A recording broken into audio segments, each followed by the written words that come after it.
This is Optimal Finance Daily, episode 2423, The Road from Rats to Riches by Julien Saunders of richandregular.com.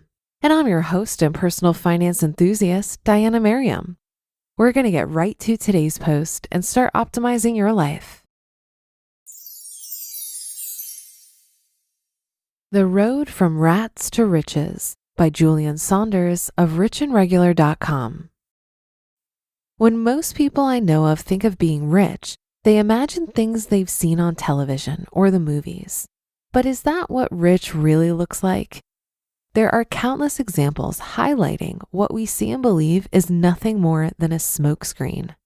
From the ESPN 30/30 documentary, Broke, which exposed the shocking, not shocking stats on how quickly many professional athletes lose it all, to the revealing tweet storm Kanye West shared, it's not uncommon to realize what's really happening once you look closely and dig below the surface. This illusion appears with us regular folk too. It's not uncommon to assume that your boss and your boss's boss are raking in the dough because you've seen the car they drive, pictures of their home, or a job description that shows their salary range.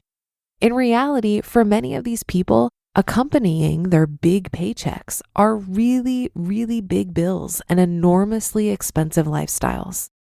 Once you boil it down to the details that really matter, you often find they're living paycheck to paycheck and are absolutely miserable because of it. Knowing this, most people are still thinking that I'd take that situation over my own. But I can assure you, comparing yourself to others is dangerous. More often than not, you're comparing yourself to a pipe dream and ignoring that others are glamorizing you the way you're drooling over others. As a teenager, my mother moved us to Atlanta from Brooklyn, New York, because she thought it would give us both a better life. In Brooklyn, we lived in a small one-bedroom apartment, and I slept on a twin bed in the living room. Moving to Atlanta gave me something I'd only ever dreamed of, my own room. At first, I didn't know what to do with all the space, the carpet, and the air conditioning. Similarly, my mother wanted nothing more than a house to call her own. Like many people, she felt owning a home was a symbol of success and stability. Little did I know that my mother miscalculated how difficult it would be to make the transition. She struggled to find comparable work, and for a period of time, we were using food stamps to get by. One day after school, I learned that my jacket was stolen from my locker. I dreaded telling my mother, but I knew I couldn't hide it. While on the bus ride home, I remember telling my friend JD that my jacket had been stolen, and we both brushed it off as if to suggest it happens, a common reaction for anyone that has lived in an urban environment. To my surprise, when I got home, my mother wasn't upset. And that very night, we went to Burlington Coat Factory to replace my jacket so that I wouldn't be cold waiting for the bus in the morning. The next day, when I saw JD, he noticed I had a new jacket and said, "You must be rich." At that moment, I remembered where I'd come from, the people I'd lived around, and how fortunate I was. I was able to put into perspective that while there were benefits to being where I was at this point, there was still struggle hidden in plain sight around me. Could he have been joking? Sure. But it's just as likely that a new jacket in under 24 hours was something he would not have expected if he were in my situation. Looking back, while I didn't have the perspective to fully wrap my head around the situation, it was an early lesson in poverty, income inequality, and the impact it can have on your life as you get older. It was also one of several pivotal lessons that being rich was relative, and that comparing what you have to others can lead to some destructive behaviors later in life. I had my fair share of moments as I was surrounded by other predominantly white students who seemingly had it all.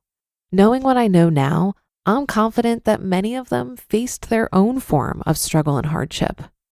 The upward climb to improve your socioeconomic status is filled with moments like this, some more jarring than others. But it's these moments that set the tone for what you expect out of life going forward and can also catapult you into making some regretful financial decisions in the spirit of, I just want my kids to have what I didn't have when I was younger. The bottom line: there's nothing wrong with aspiring for more and setting others as a benchmark. but make sure your benchmark is real.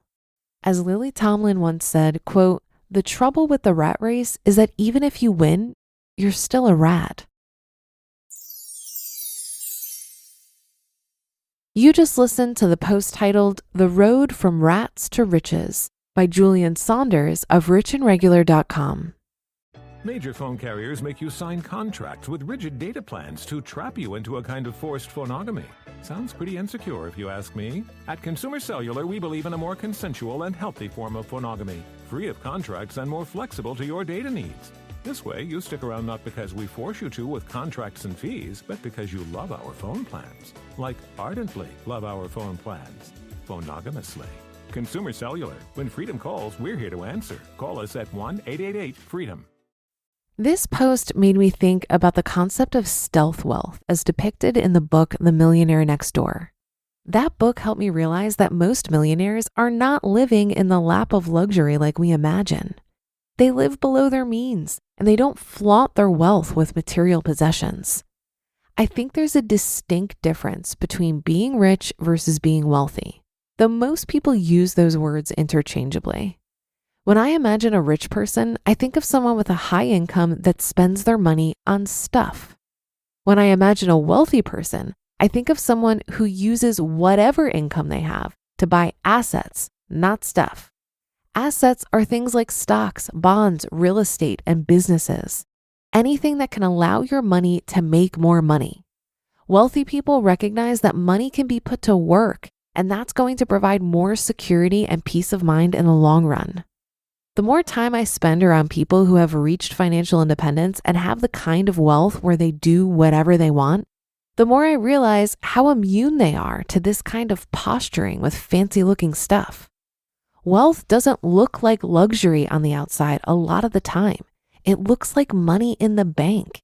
And most millionaires in the US aren't flashy about it. You'd never really know by looking at them. Just look at Warren Buffett. The man is worth something like $84 billion, and yet he still lives in the same house he bought for $31,000 in 1958. Talk about living below your means.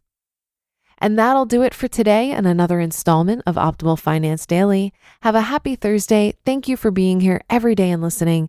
And I'll see you on the Friday show tomorrow, where your optimal life awaits.